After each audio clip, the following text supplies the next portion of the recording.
So hello everyone. My name is Daniel Westland. For those that don't know, I am the GA for Student Engagement in the grad school. So thank you all for joining us for this Zoom workshop. I just want to go quickly over some tips with this meeting and just kind of some Zoom things that you can do and what we want you to do while during this presentation. So first, please keep yourself muted unless the presenter asks for you to unmute.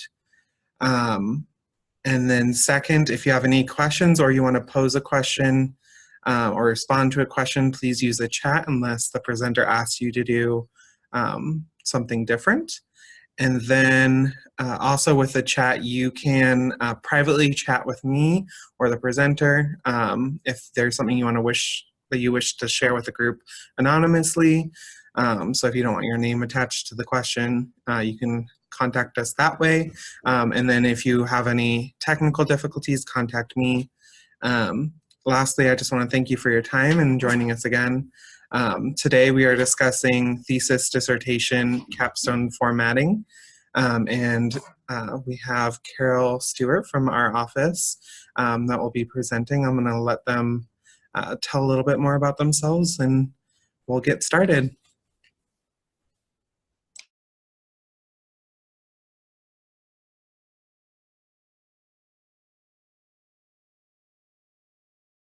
I don't see myself.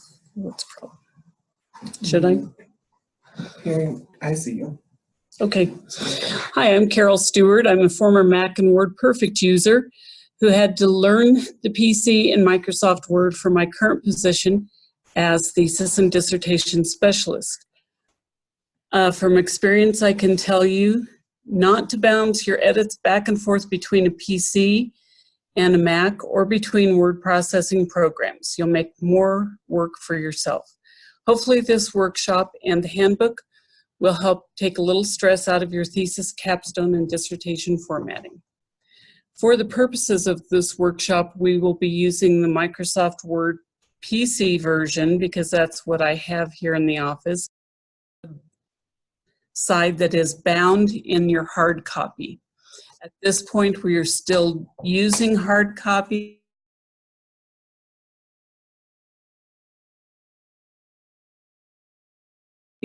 We may be changing that, so check back with us in the spring. It won't necessarily change the margins when we go paperless right away. We will always have a changed cushion for you guys so that if you're graduating the first semester and you already have everything set up with 1.5 inch left margins, we would not make you change. So just want to point that out. So a few other things I want to point out on the title page. We do have title length limits for titles and headings. If they run longer than 4.5 or 4 inches. So this one, if we made it flush left, you can see that that is definitely more than 4 inches. Keep your ruler set when you're working in your dissertation. And you would change that up here in the view settings. You can go up and set it to show you the ruler. You don't need to have it show you grid lines or any of that for this purpose. I prefer print layout so that I can see what it's going to look like on the page. So in the case of a heading that is too long, simply keep it single spaced and enter hard returns and then go back and reset it to center. So that's the title page.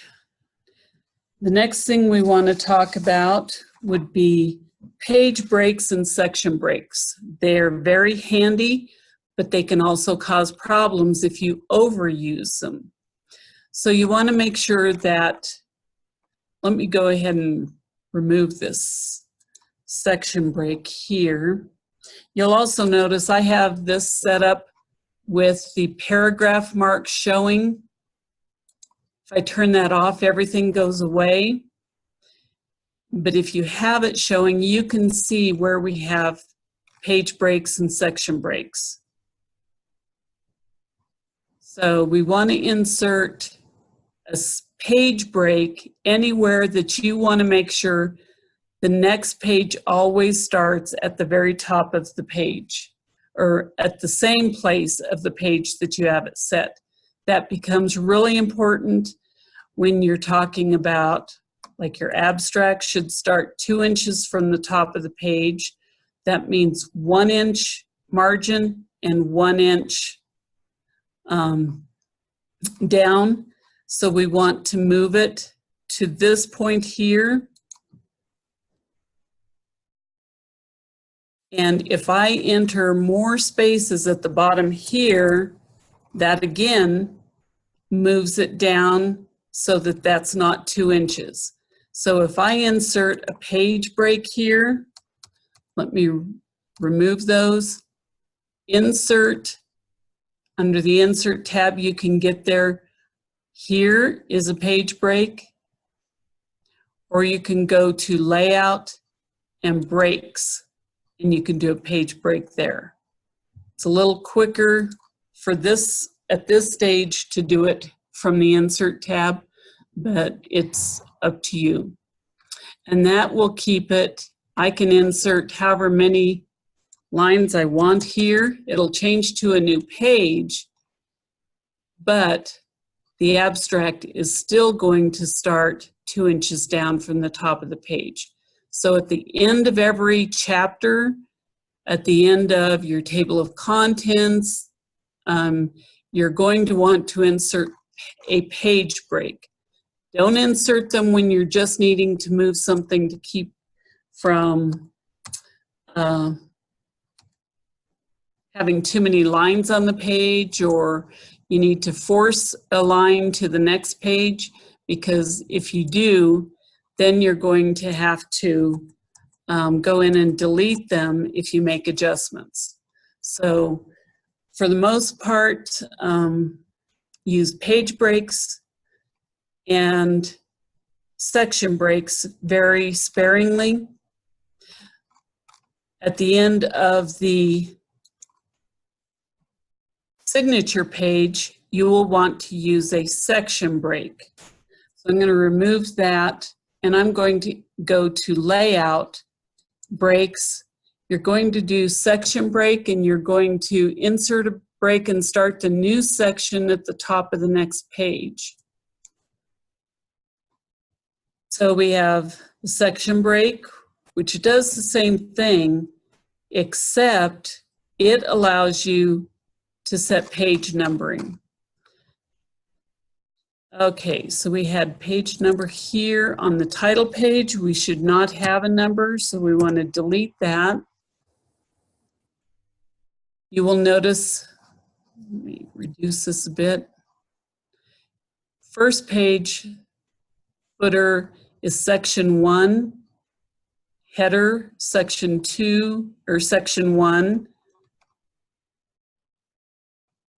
So what we need to do for page number purposes, when we need to change either the numbering style or the numbering location for page numbers, you will need to use a section break, and you will need to disconnect or unlink.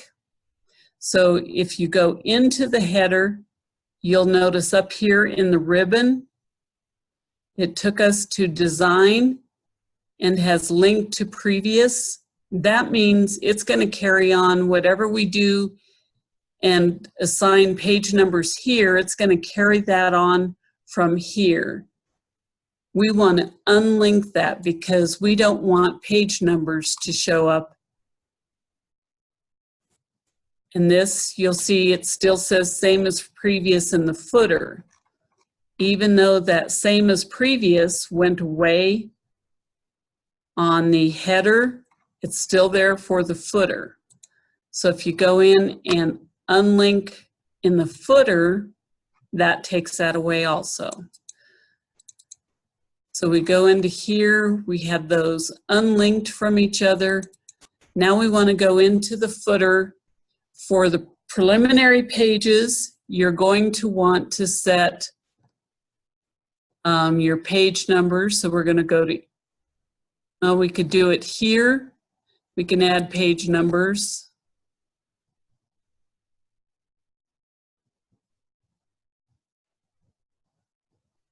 Why it didn't do that? Let's go to the other location, which is under page number under the Insert tab. We can insert at the bottom of the page in the middle. For the preliminary section, we use Roman numerals, lowercase, and they start with page 3 on the abstract. Even if you have a copyright page, the title page, and the signature page, none of those pages have a page number.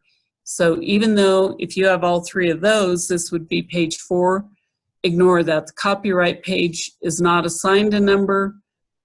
And so the abstract is the first page that gets a number, and you'll give it number 3.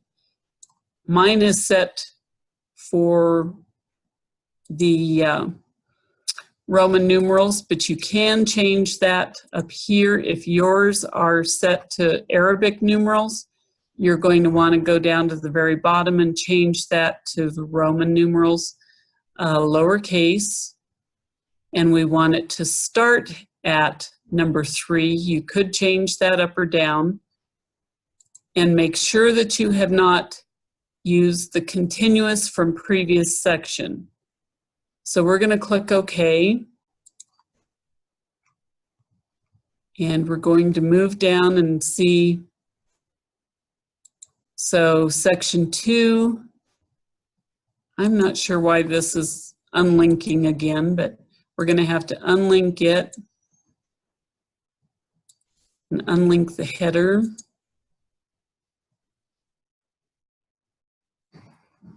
And we're going to have to insert the page numbers.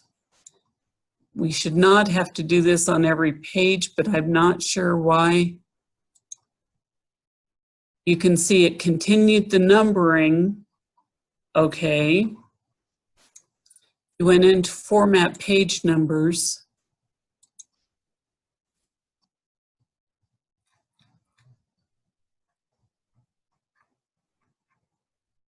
Change that if you change that to continuous. So make sure that you're using the start at 3.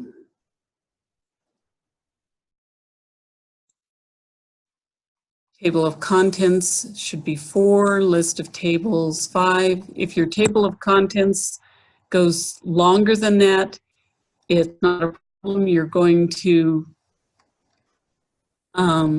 just continue numbering clear through to the first page of your dissertation. And you can see here what happens if you use a section break with continuous. It continues the section on the same page. So we want to delete this section break here, and we want to enter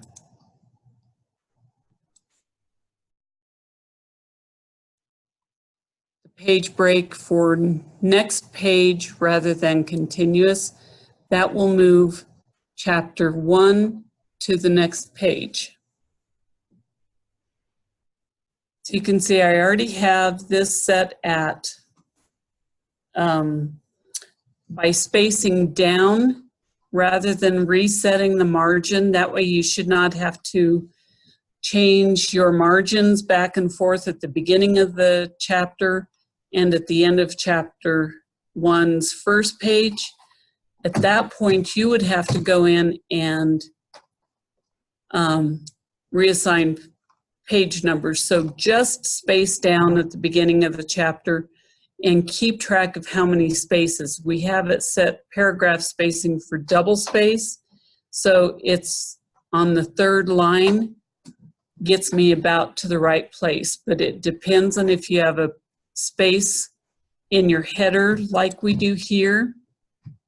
If you don't have that extra space built in up there, it could be 4 lines. So just make sure that you are consistently in moving your chapter to the same point for every chapter. You'll notice another thing here, that the centering is not correct here. This is going to be covered under page settings, paragraph settings, I'm sorry.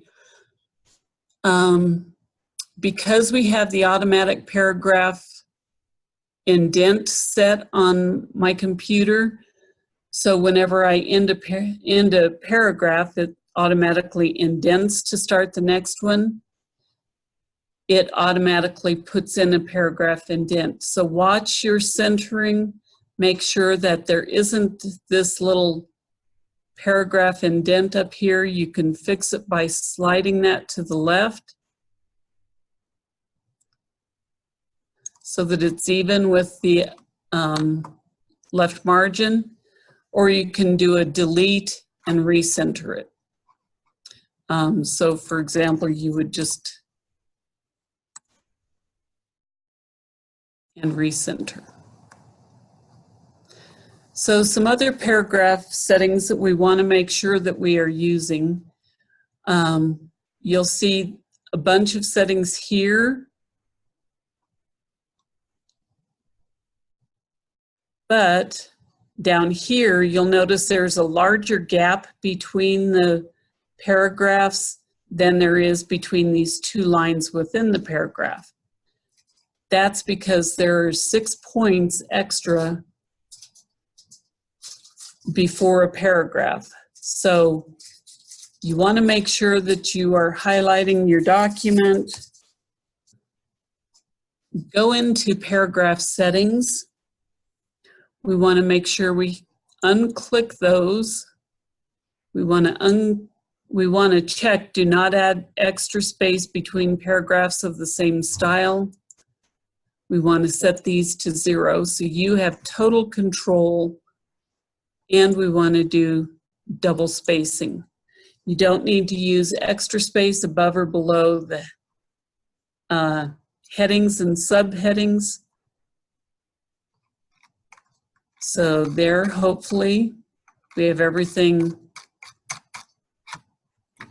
set so that we aren't going to have any of those extra spaces.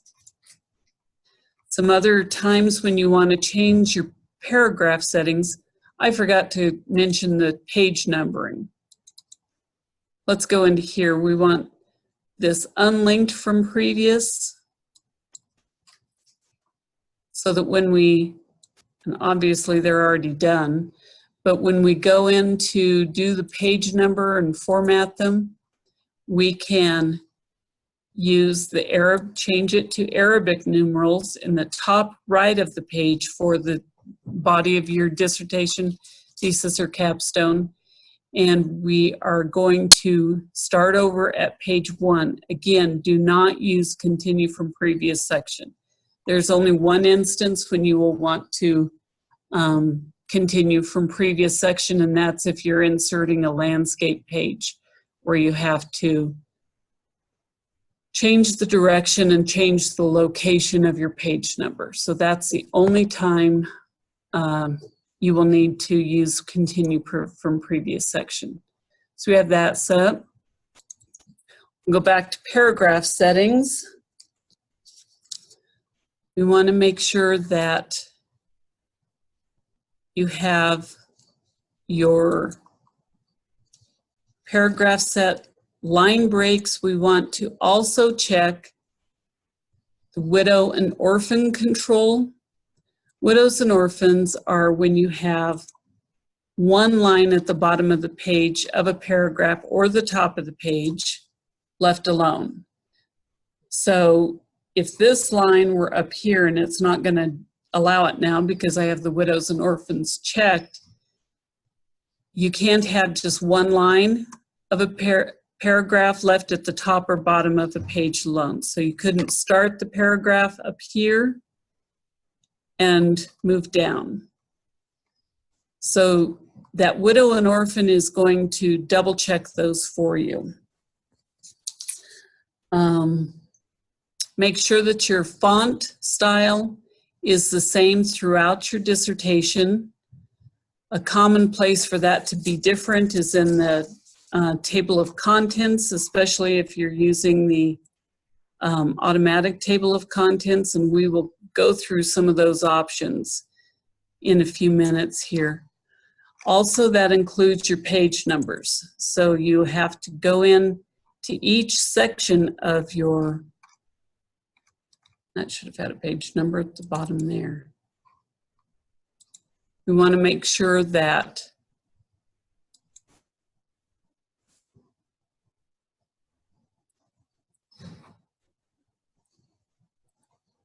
your page number style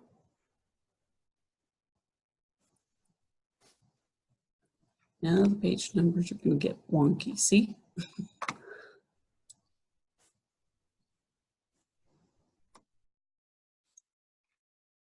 Page numbers are very annoying, let me just say. They can test you. I'm not going to worry about the numbering from here on. We don't want to waste too much time on that. Sometimes you do have to delete and reset them. Have not figured out exactly why, but it's not uncommon for those to cause you problems. So once you get them set correctly, you're going to want to save your document and try to leave them alone. But as you can see, it kind of goes haywire. Page numbers on landscape. Okay, we will get to the page numbering on landscape. Let me go down and we'll do that right now while we're messing with page numbers. So on a landscape page, you need to insert a section break. And we want to remove this one because we want it to start at the top of the next page. So we want to insert section break next page.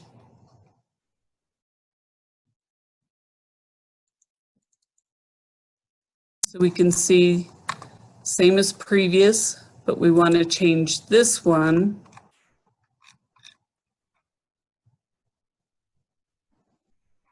to change all of our pages to landscape or not yet.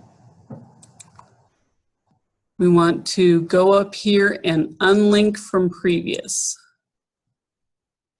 so that we can have 2 pages of it. Change the direction of the page, and we can change the location of the page number. Usually the page number is going to show up here at the top right, and it needs to be moved to the bottom right. So we want to go into the footer here. We want to unlink from the previous. And you can see I have a text box included here, but you don't want to put your text box with the page number in it inside the footer, because then it will show on the foot of all of your pages, not just on the one page.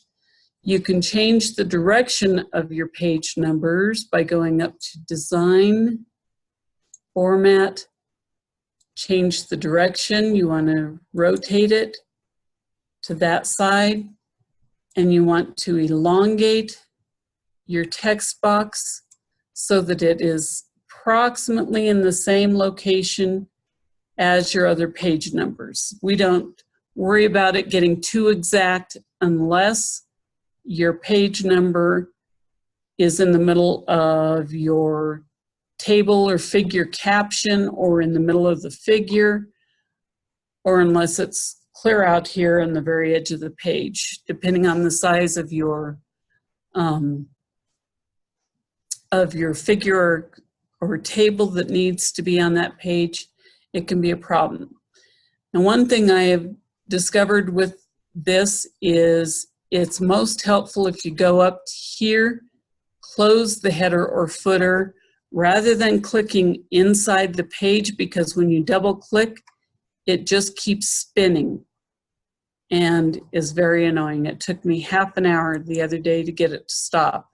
Well, hope it didn't move. So make sure that you go back up to design and move that, close it from there. And I believe at one time I had to also insert a text box to cover the page number in the top right of that page. Page numbers are gone from here. So let's go and format page numbers. We want to continue 1, 2, 3. So we have page 11. Man, page numbers really got wonky. Yeah. Can't see above.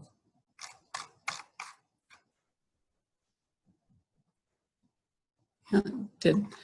So what we want to do up here is we want to make sure that our landscape is not set. So we want to go back here, change the layout to portrait for these pages. At the bottom of here, we should be able to just have the one page as landscape. Then at the bottom of that page again, sure, I'm curious how all these got changed to continuous.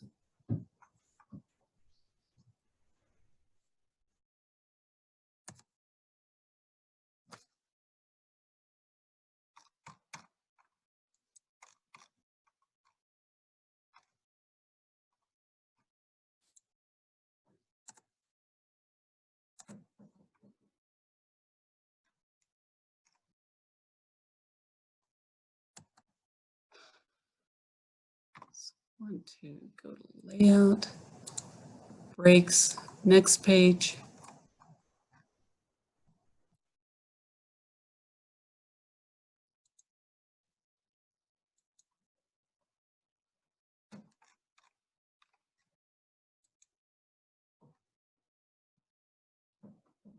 Change the orientation to a landscape page.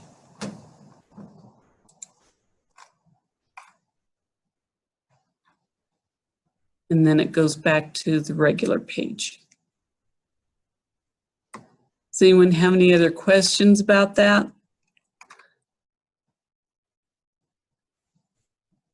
I'm going to see real quick if we can change this to where the top of the page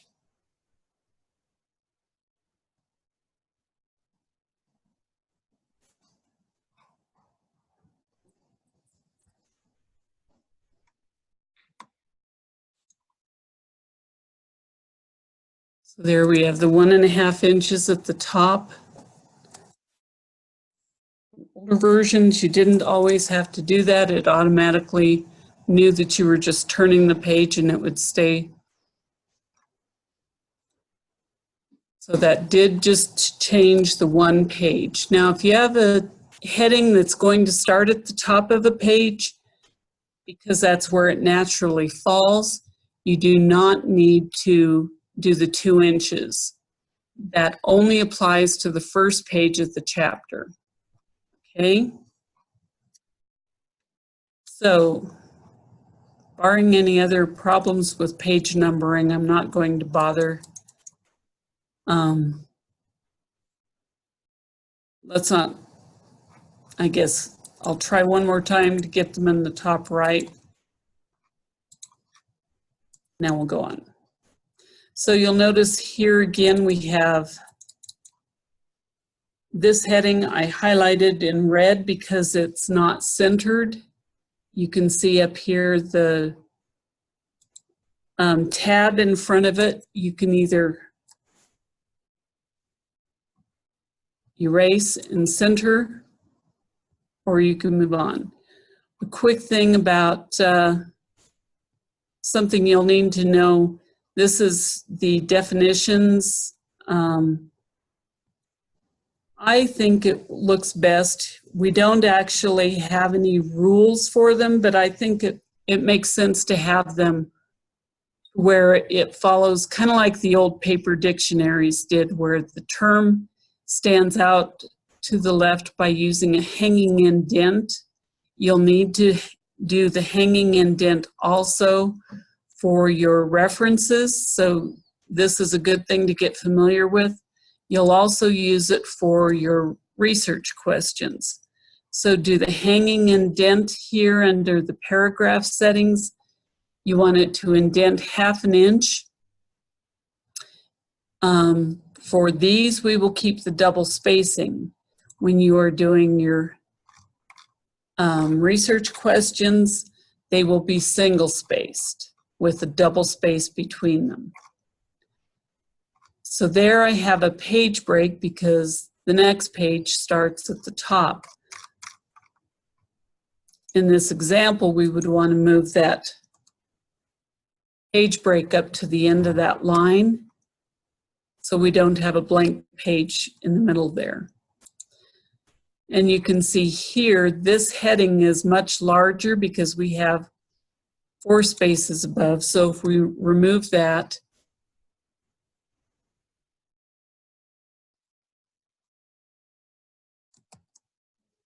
and keep it with it starting on the 3rd line, it's pretty close to the 2 inches. A little above or a little below isn't a problem. However, you do want to make sure that they are consistent. It just looks nicer. The other thing that's nice about when you have the paragraphs showing, do this only for the last edit that you're working on. You can see if you have extra spaces entered, if it's a paragraph indent, or if it's that extra space in the heading setting. Okay, we'll go real quick down to the research questions. I think I have some in here. Maybe they got removed. So if you're doing research questions, they usually come in chapter 1. And let me see if I can get to the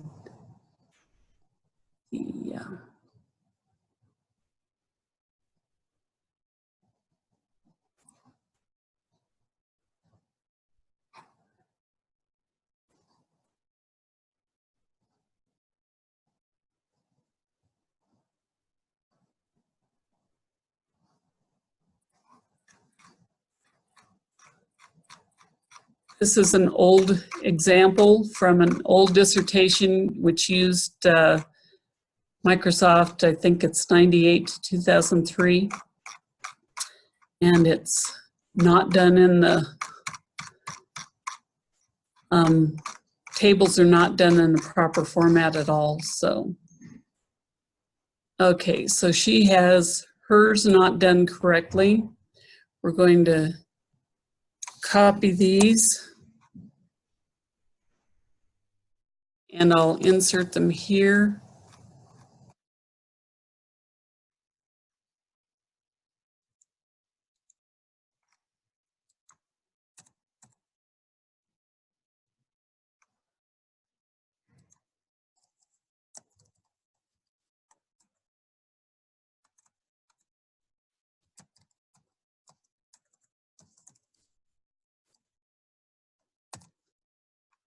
So instead of bullets, you need to have Q1, and I start out with them simply flush left and then go in. Now here where she has guiding questions, I would just, even though they're somewhat different. Q1, sometimes your research questions use the terminology aims or goals of the research. Go ahead and use A1 or G1. Oh, sorry. Need to do these sequentially. We don't want them.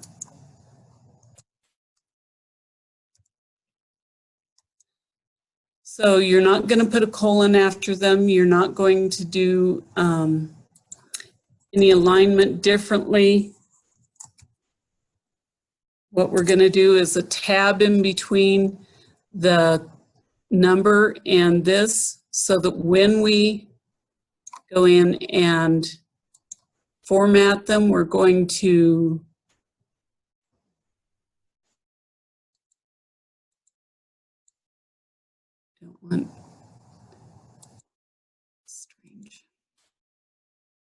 we want to use a hanging indent with 1/2 inch. And we want to single space these. So this is going to change all of them so they're single spaced. Then we're going to block indent them, which you can use that button there. We're going to make sure that we have a double space after that sentence, which isn't part of your question. It's just part of it's more the paragraph. You'll double space here. This one shouldn't have been indented twice.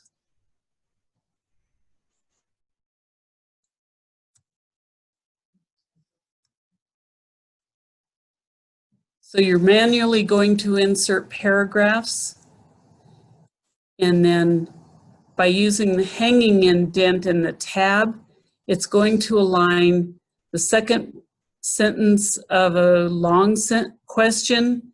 It's going to align it with the word above and leave it clean. So that's how you're going to do research questions and hypotheses. And didn't indent, did they? So this should be a paragraph. These should be indented. There. This is a paragraph.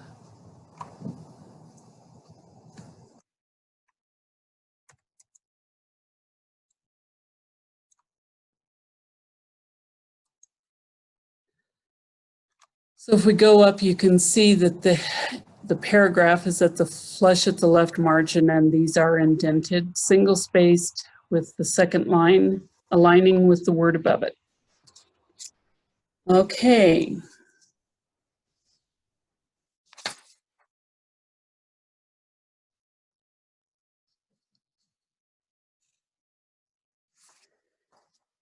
One of the biggest headaches in your dissertation is deciding whether you want to use an automatic paragraph or automatic table of contents, or if you want to create your table of contents manually.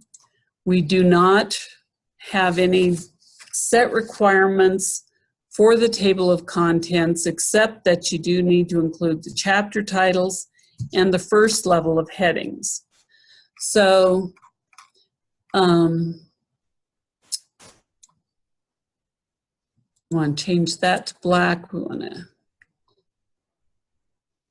get it centered correctly. If you want to do the automatic table of contents rather than a manual table of contents, you're going to want to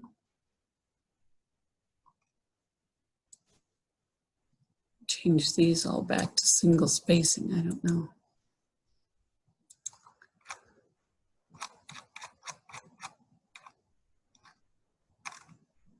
Oh.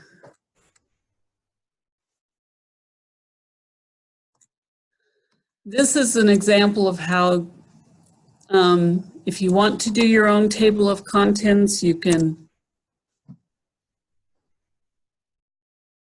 create a table. Let me take out the paragraph symbols here. And what you're going to do is enter the title or the heading, or this would be a chapter title. And the page number for chapter 1 would always be 1. Can include the dots afterward to help the reader align the page number to the title. Then for the first level heading, the benefit of doing it in a table like this rather than free forming it is you can align each section, each column of the table separately. For example, that we want flush left, but the page numbers we want aligned to the right. This one we would want aligned to the left. So you would put heading 1,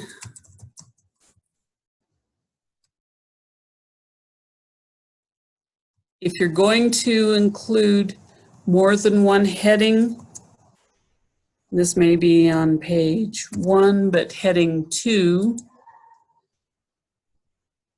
you would have to indent or slide the text using this, because we want to make sure that it is indented 1/2 inch for a second level heading.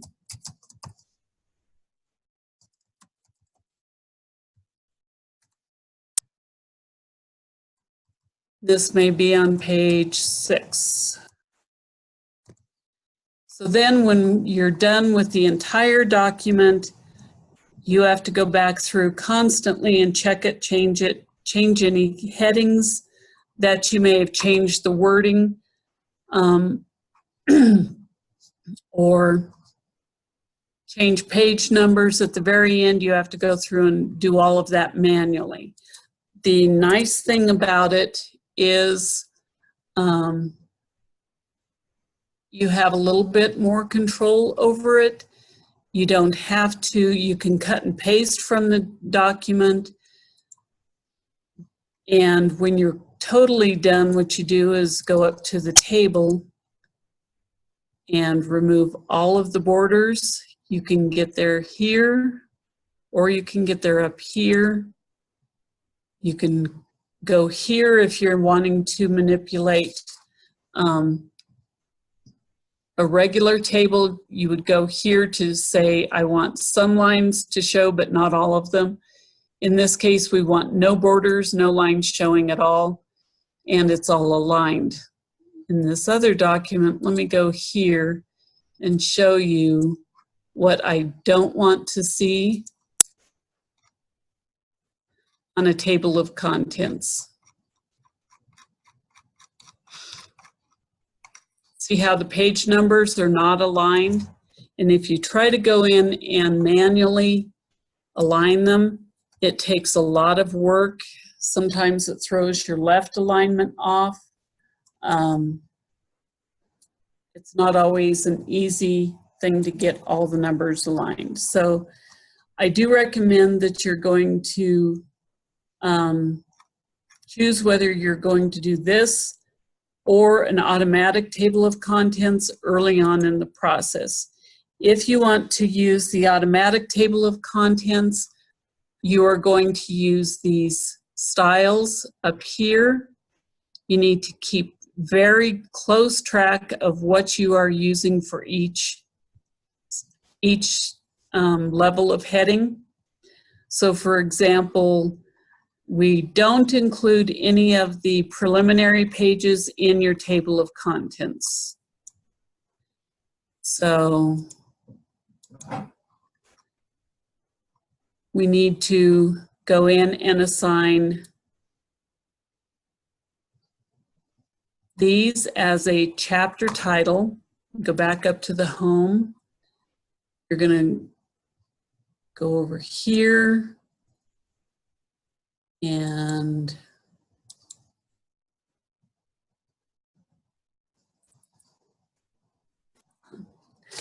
Now you'll see that changes the format totally. So if you're going to use these, you're going to go in and modify, not in your document, but up here you're going to modify the actual title by clicking Modify. We want to first change the font to whatever you're using in your dissertation or thesis or capstone. The headings should all be the same size as your dissertation. On the chapter titles, you can choose whether you want those bold or not bold. You can set that here, or you can set it in the document. For this, we're going to go ahead and change it to bold. We want to make sure it's black ink because some of those are blue or different colors. We're going to, I think, let's go ahead and handle the spacing here manually, meaning doing it in your document, not through this. And then you can adjust the spacing above and below using these. So this one already has don't add extra space between paragraphs of the same style.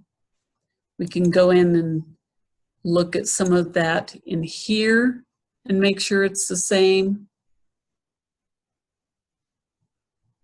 as you want it. Like I say, you can adjust it here. This is a lot more difficult to see in here whether you have made the changes, but if we change it here, it's going to show you what it's going to look like for extra space. But if you go down here to do it, you can actually see that's 1.5 lines. We want to make sure it's double spaced. So let's go here. Okay, there's more adjusting we need to do. We want that centered. Nope. That's centering. And then we'd want to go back here to the paragraph, change that back to double. Here's a first level heading. You always start over with first level headings at the beginning of a new chapter. So you're going to go here. And again, you can see they have all sorts of weird fonts. So we're going to go in, Times New Roman, size 12, change that to black ink. For APA, that's going to be centered. If yours is different for different, you need to also be following your program's adopted style manual, such as music is usually Turabian, theater and dance are MLA. So if you aren't using the manual, you need to let me know so that you can, I can send you a copy of what the current format is. If you already have your manual, you should know that. So we're going to make sure that we have no extra space going on between. Keep lines together. And we want these to automatically update so that when we change them, there's one more change I'd recommend for ours. For APA, it's going to be bold font. You can go in and add the extra space below. You can see this has too much space above, so I would go in here again, look at modify. Let's go down here to this. You can see it shows 12 points above. Want that set at 0, 0 here, and double space.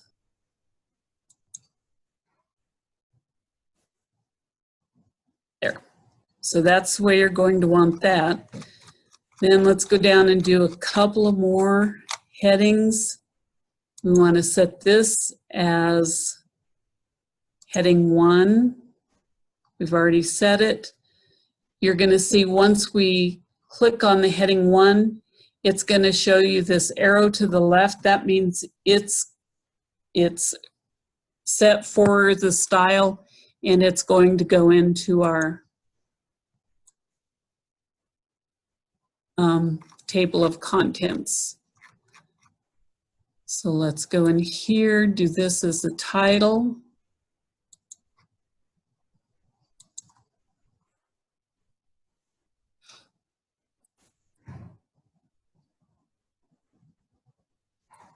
Why it's changing.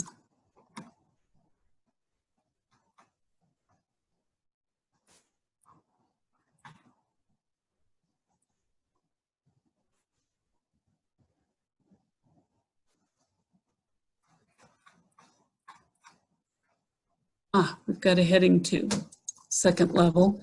So we're going to go in, we're going to set it, but we're going to have to modify it.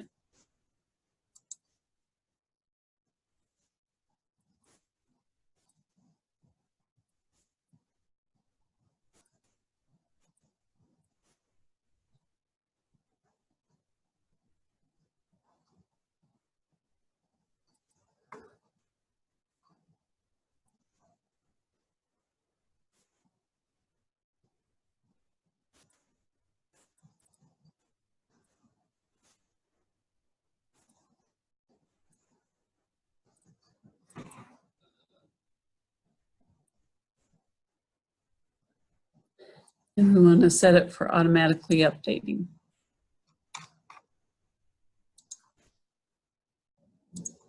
We have one more back here that I want to do, and then we'll show you how you go in and insert the table of contents where you want it. Here's the one.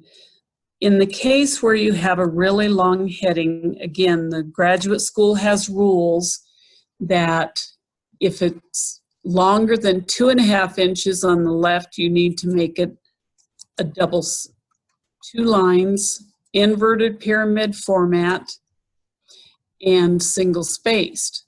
But when you're getting it moved over to, let's go ahead and try it. When we're setting this up to go to the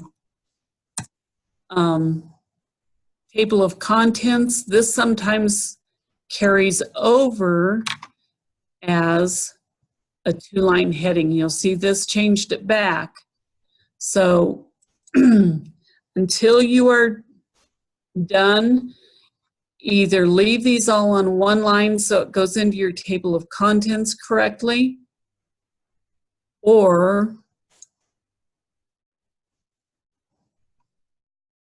you will want to or need to go in and adjust your table of contents later. So now let's save this, and we're going to show you how to go in. You would have to go through your entire document, make sure that all of these are entered. When you go to your references, you can choose what kind of table of contents you want to enter. If you do manual, you have to always do it manual. The automatic is definitely the easiest. You can still make adjustments to the table of contents. Wasn't where I wanted it. Let's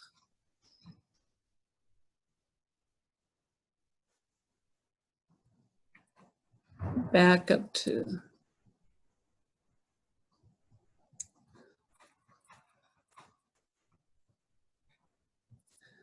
so if we wanted to insert the table of contents here, we would go here, and we have table of contents. This again needs to be same style font, so I can go in and I can change that, make it black ink. I can center it and change the size.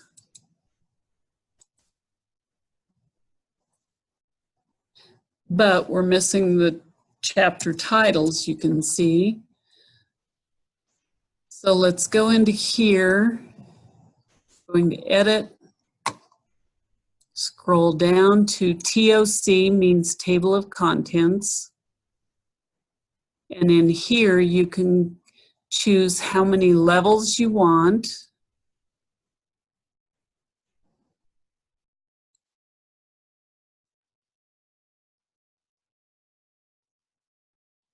If you want hyperlinks, you can add that. So we only are showing headings 1, 2, and 3. If we want to add more, you go into modify here.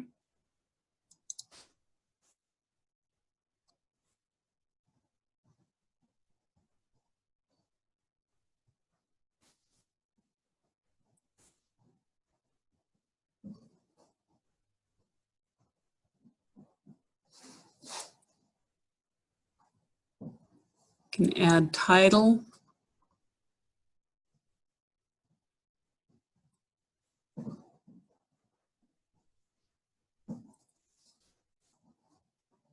Huh, that's interesting.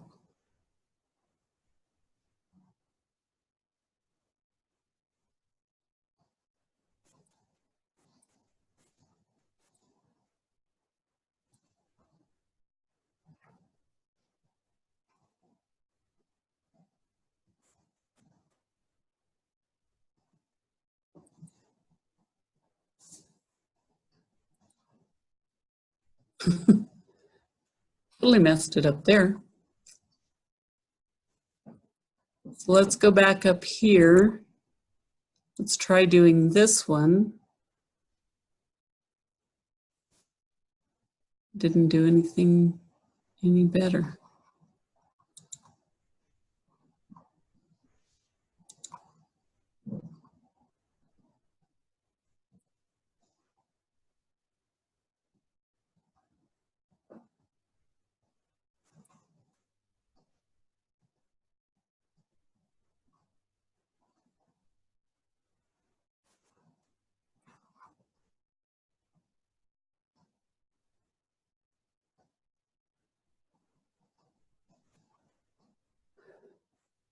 Usually it does pick up the title, so let's see if we need to go in and do something different for our titles or modify it somewhat.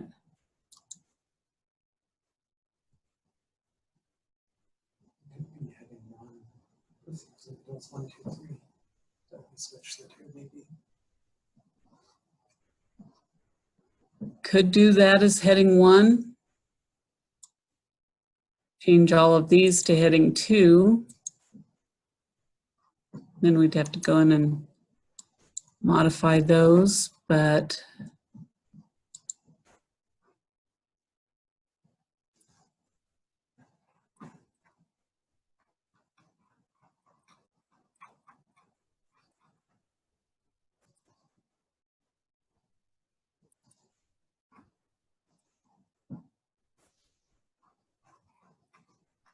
then let's go in.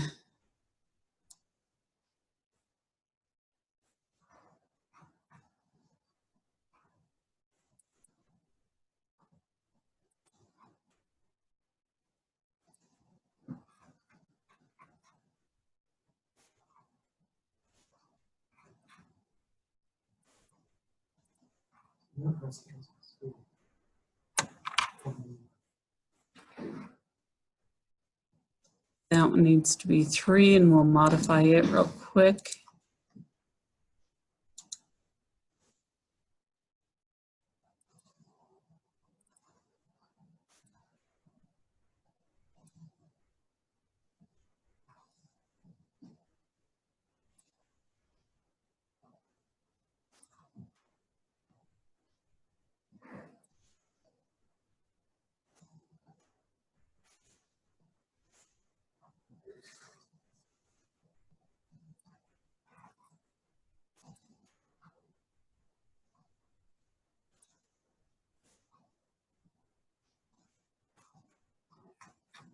Okay. This is why you need to keep track of what you're using in these names up here as your heading styles, so that you can make sure that you're consistent all the way through the dissertation. So we'll do this as heading 1.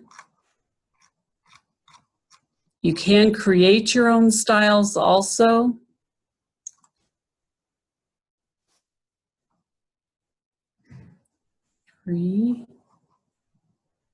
Save.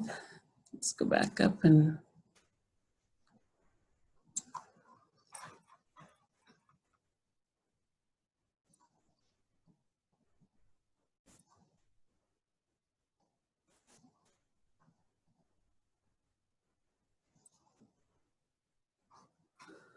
okay.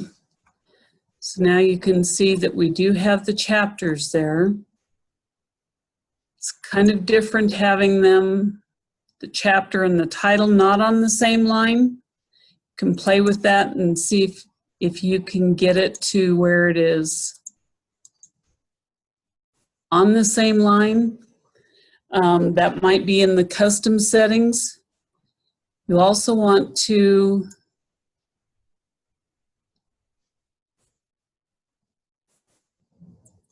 I remove the bold. You can adjust it here if you want, and you can adjust the paragraph spacing where it's either single spaced or double or 1.5, just so it's neat and easy to read. And that's somewhat based on your dissertation, yours. So let's go ahead and save this. And I want to go down to this one. You can see it is a hyperlink, so it'll take me right there. Want to see when we divide this one into 2 lines. Just gonna make it double spaced there. And want to go back and single space this manually. Then you have to enter the extra space between there and the paragraph. Save it. Let's go back up to the table of contents. If we are going to update this at the end of all edits, all you have to do here is go to Update Table.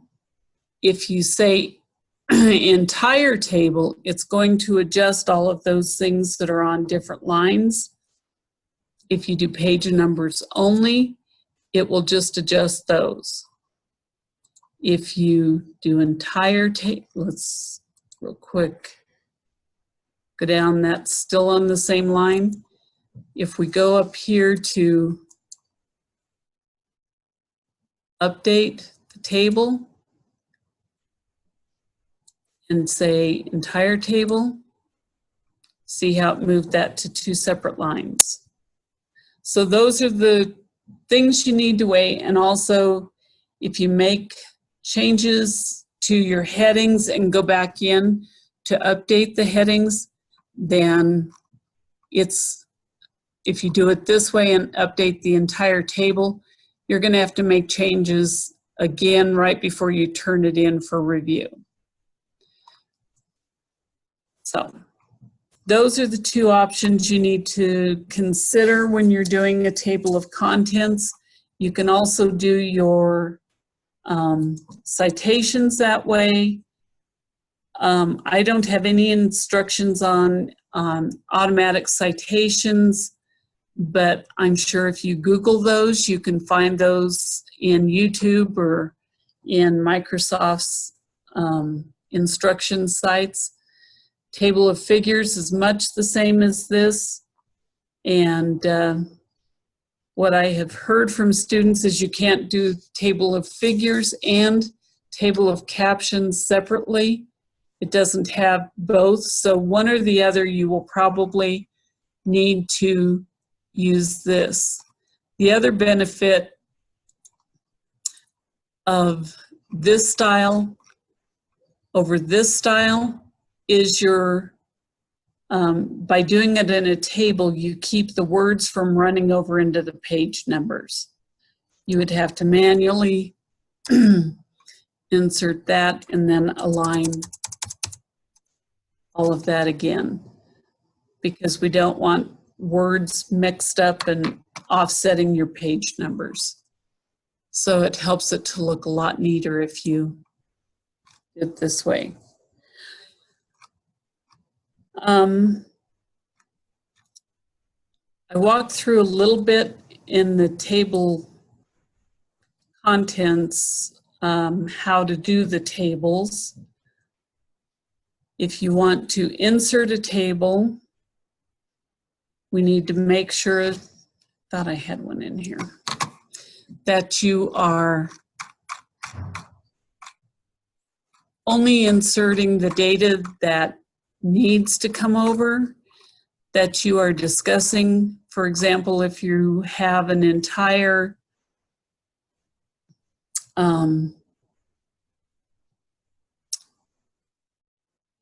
data brought over that you have in SPSS or some of the other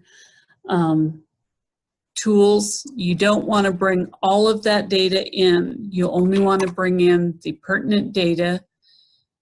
In order to insert a table, you don't want to bring in Excel. It's much more difficult to adjust what you want to insert and lines showing. If you're able to manipulate it so it follows APA, that's fine. But if not, the easiest way is to insert a table. Let's say we want 4 columns. You need to have headings in all columns.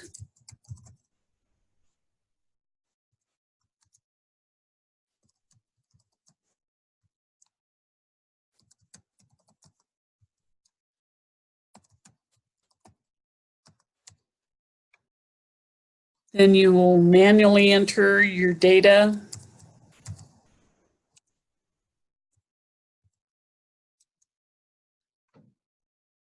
And once you have filled all of the columns that need to be filled, this can be a word table or numbers, combination of both. This may be the number of participants. This may be their categories, maybe their teachers, maybe their administrators, and these may be numbers over here. Then you'll go in. Number one, you have to have the name of the table, needs to be above here. Double space, and this may be different for your program. If it's APA, this is what it will look like, and that will be italicized. Almost all of the programs show only minimum lines. So here's where you'll want to go in, and you will want to remove all vertical lines. This is applying to the table, the entire table. So I want to take out the middle line. If this were more rows than just 3, that would be an important issue. If it's just 3, that middle line wouldn't have been that important. And you go up here and you can insert just the bottom border for that row. This is all that should be showing on a table. We don't want all the grid lines. We don't want any vertical lines. We don't need border around it. And this way, if I need to reduce the width of a table, I can easily do that by dragging in here. You can also drag in up here.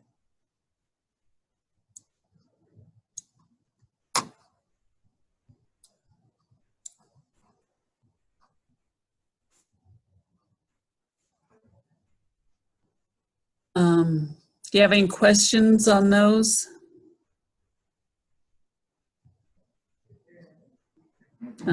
Okay. Short tables start and end on the same page. Long tables, you should start them at the top of a page, and if they carry over onto a second page, usually with the table, you're going to leave all the lines showing until you have all the rows filled so that you can see what you're doing. But if this were going to have to flow onto another page, most people who have long tables that go many rows say they usually start and stop at the end of a page and just start over with a new table on the next page so that it does not get to be a problem trying to insert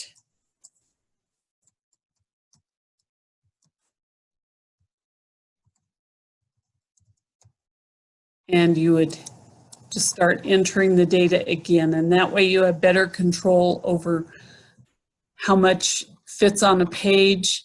You can reduce the font size inside a table if you have a very dense table with a lot of data in it.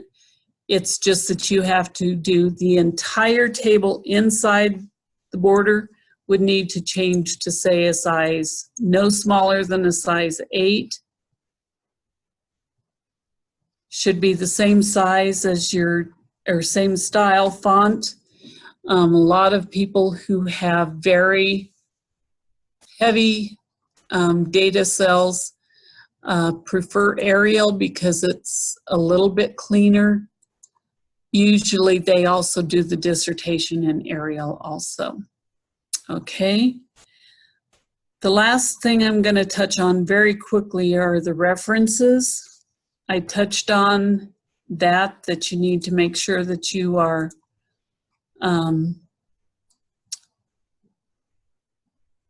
using the hanging indent for them. You can double space or you can single space them. If you single space them, that's not APA, but if you have a very long one and you feel that's more beneficial, you can single space with double spacing in between them. And that would look somewhat like this, that you would have the double space, but each one is single spaced. You'll want to make sure that your spacing is consistent, no extra gaps like this. And when you go to turn it in, you want to make sure that you are double checking all of them. A lot of the citation tools, ReciteWorks is one that's used here on campus. I don't have any information on that, but the library does.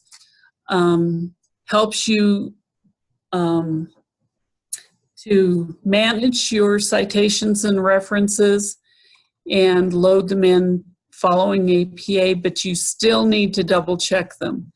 There are two methods that I recommend. One is going in through your dissertation and checking everyone manually in a PDF. You're going to be able to, so if I convert this over to a PDF, normally when you turn it in to me, I print it as a PDF so that I'm not accidentally making any changes. So if you turn it in Microsoft Word, that's fine, but I convert it to a PDF. That also shows me if you have any embedded fonts that aren't showing up properly or any weird things, because your final draft will have to be in PDF for the library storage and for ProQuest. And so, don't know why this is taking so long. It doesn't like anything I've done probably. Okay.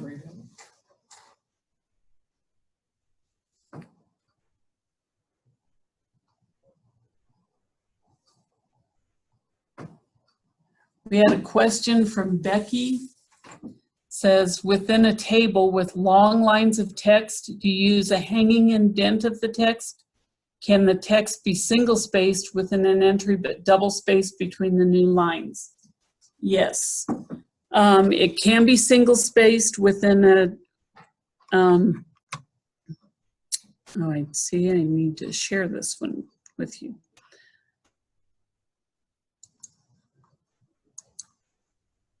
Not sure how to do that.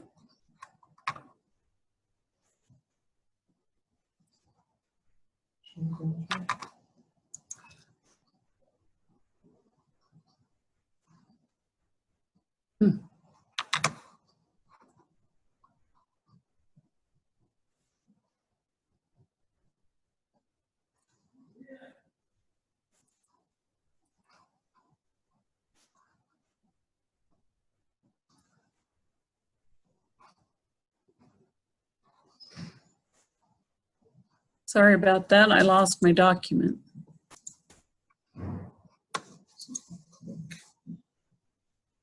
Go to time, and then you share.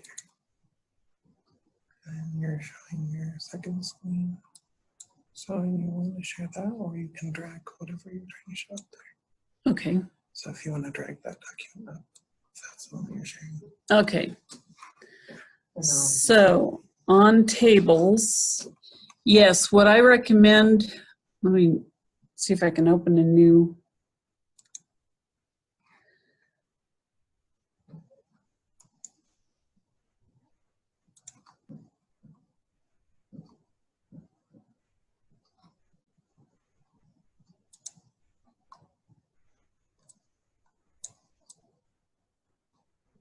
Okay, so if you're doing a very dense word table, and I wish I had one to just pull over, what I recommend doing is inserting a table and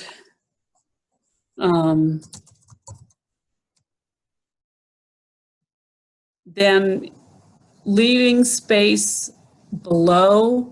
At the end of that row, you're going to leave a blank line so that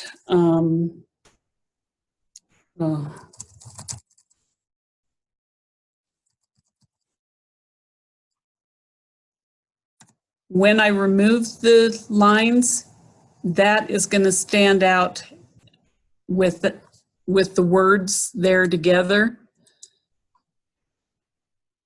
as one unit. Let's see.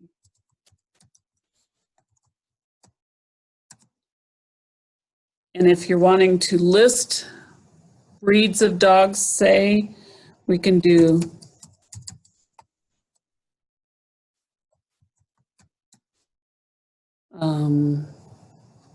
what are some other?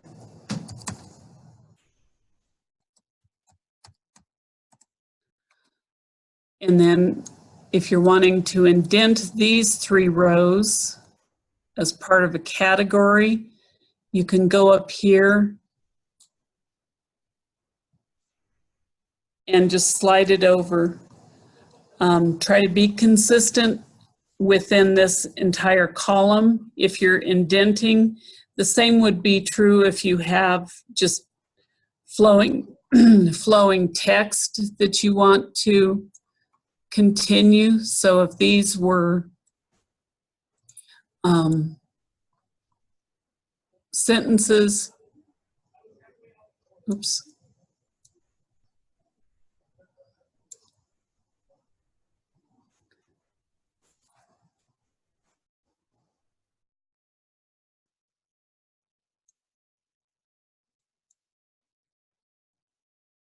Should be moving the second line of that, I don't know.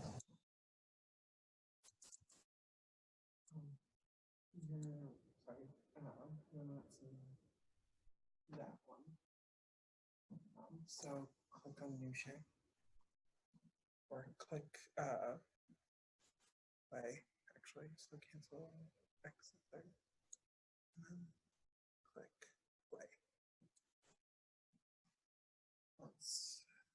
Is that the PDF? Yeah, there we go. Oh, no. So new share. Stop sharing the one. So go up again, sorry. With your mouse, and then click new share, and then just do second screen. This one? No, that one. Just because that's how you were doing originally. And then click share. Stop with the bottom right. And then just move the PDF out of the way. If you Okay, so here we are. Sorry about that. So what I was saying is if you want to indent the second row, and I'm having trouble with this because it's not really words, you can highlight and indent. I recommend, unless your table has very few columns, just doing one or two of the little hash marks up on the ruler so that you don't have really long skinny columns. You can also, like I said, reduce the font, which is especially helpful in Word tables. Wow, what'd that do? Oh, no spacing.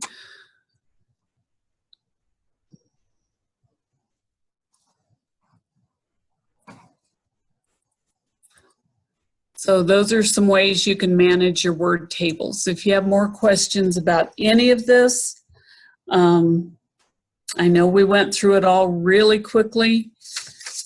Take a look at the book or at the handout that is attached. Let me know if you have questions. I am available 8 to 5, Monday through Friday. And we can set up a personal appointment to go through things, or you can send me files if you're not on campus, and we can take a look and work together on it that way. So I think we're past the end of our time, and I want to thank you for attending today. Daniel, do you have anything else for them? Yes, so I just wanted to check, and I apologize for some of the technical difficulties I was having. I wasn't working with the computer I normally did, and it was like shutting down and doing things. So if I didn't answer some questions, I apologize. Is there any questions at this time? Last comments? You're welcome, Becky. Thank you.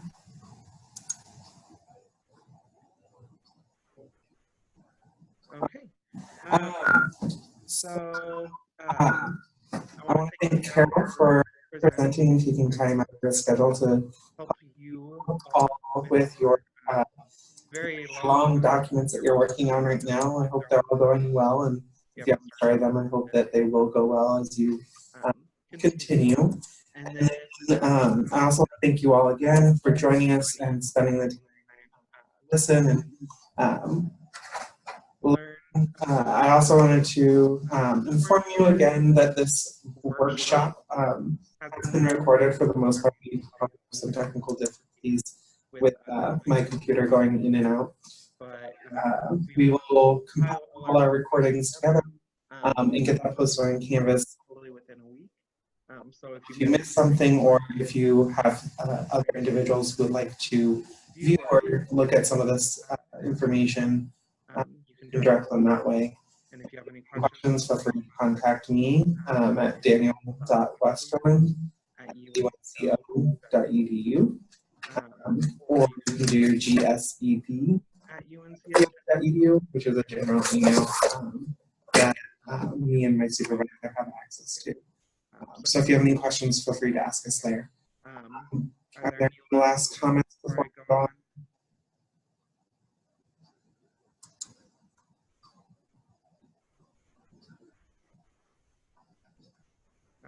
Yeah, to answer, that was Natalie that posted that. Yeah.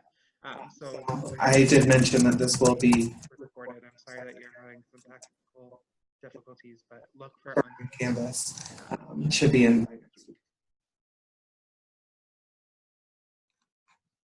All right. Well, if there's any last questions, I'll give you like a couple seconds to post something. If you don't want to write down the whole question right now, we can answer them later. Yeah. So if you have any questions, I'm going to post it in the chat as well. So my email is daniel.westerland at unco.edu. Or you can email tsdd at unco.edu.